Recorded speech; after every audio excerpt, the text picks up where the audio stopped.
ভারতের আদানি পাওয়ার লিমিটেড জানিয়েছে ১০ নভেম্বরের মধ্যে পিবিডিবি বকেয়া পরিশোধ না করলে ১১ নভেম্বর থেকে বাংলাদেশে বিদ্যুৎ সরবরাহ বন্ধ হতে পারে।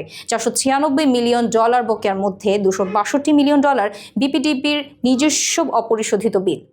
কমিটি আদানি পাওয়ারের কার্যক্রম পর্যবেক্ষণ করছে। চূড়ান্ত প্রতিবেদন জানুয়ারিতে প্রকাশিত হবে।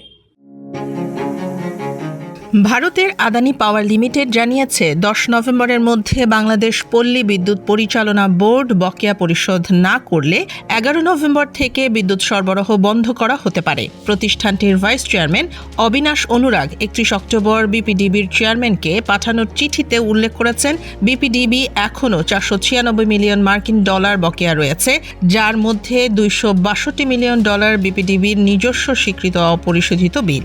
ধারাবাহিক যোগাযোগ ও একাধিক চিঠি সত্ত্বেও বিপিডিবি পাওনা মেটাতে ব্যর্থ হয়েছে।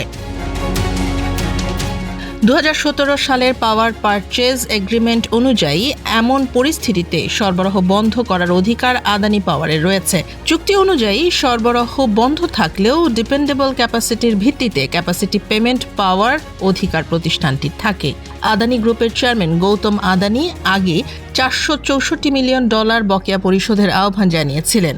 বিদ্যুৎ বিভাগের সূত্র জানায়, বিপিডিবি সরকার গঠিত ন্যাশনাল রিভিউ কমিটির নির্দেশনা অনুযায়ী কাজ করছে।